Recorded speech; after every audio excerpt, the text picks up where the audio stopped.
బావిలో నీళ్లున్నా నీ కంట్లో కన్నీళ్లున్నాయి. నన్ను ఆ దేవుడే కాపాడాలి. రైతులు వాడాల్సింది ఇలాంటి నాసిరకం పైపులు కాదు. మరి ఏ పైపులు వాడమంటారు బాబు? తరతరాలు మన్నే నాణ్యత నంద్యాల నంది పైపులు.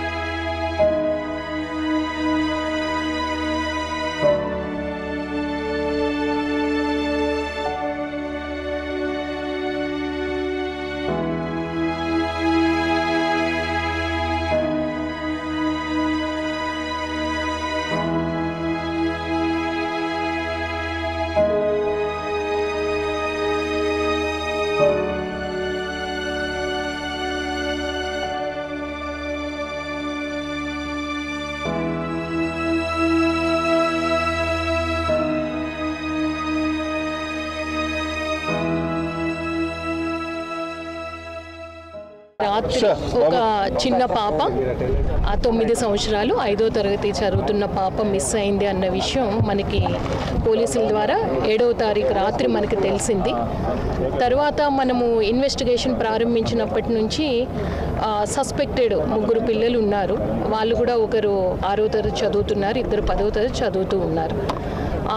ఆ పిల్లల వైపు నుంచి కూడా ఇన్ఫర్మేషన్ రాబట్టడానికి అన్ని విధాలా కూడా ఎస్పీ గారు అండ్ టీమ్ చర్యలు తీసుకున్నారు. ఇంకా మరింత సమాచారం రాబట్టాల్సింది ఉంది. డిఫరెంట్ యాంగిల్స్లో మనము ఈ ఇష్యూని అన్ని కోణాల్లో కూడా చూస్తూ ఉన్నాం.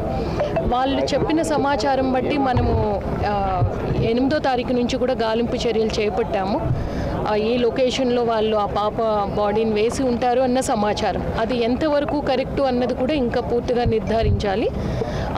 లోకల్ స్విమ్మర్స్తో ప్రయత్నం చేశాము, ఎస్టీఆర్ఎఫ్తో ప్రయత్నం చేశాము, ఎన్డీఆర్ఎఫ్తో latest equipment with cameras ground level వరకు వెళ్ళే డెప్త్ ఎక్కువ ఉంది మనకి. గ్రౌండ్ లెవెల్ వరకు వెళ్ళే కెమెరాస్తో కూడా సెర్చ్ ఆపరేషన్స్ జరుగుతూ ఉన్నాయి. ఈ ఆపరేషన్స్లో సఫలీకృతం అవుతాం అనుకుంటూ ఉన్నాం. మీన్వైల్ ఎస్పీ గారికి వాళ్ళ టీంకి కూడా నేను చెప్పాను, ఇంకా అదర్ యాంగిల్స్ ఏమున్నాయో ఆ కోణాల్లో కూడా మనం ఇన్వెస్టిగేషన్ మొదలుపెట్టి పూర్తి అన్న విషయం మాత్రం నిర్ధారణ అయితే మాత్రం చట్టపరంగా చాలా కఠినంగా వ్యవహరిస్తాము. ఎందుకంటే ఇటువంటి విషయాలు పునరావృతం కాకూడదు. ఈ విషయం ఇప్పుడు మొత్తం రాష్ట్రమంతా చూస్తూ ఉన్నారు.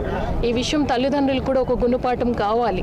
ఎందుకంటే పిల్లలు ఏ విధంగా ఉండాలి, వాళ్ళని పెంచడం ఏ విధంగా ఉండాలి. ఆడపిల్లలు మగపిల్లలు ఒకే స్కూల్లో చదువుకుంటారు. చదువుకునేటప్పుడు ఒకరి నుంచి ఒకరు నేర్చుకోవాల్సింది ఏంటి, ఒకరితో ఒకరు ఏ విధంగా బిహేవ్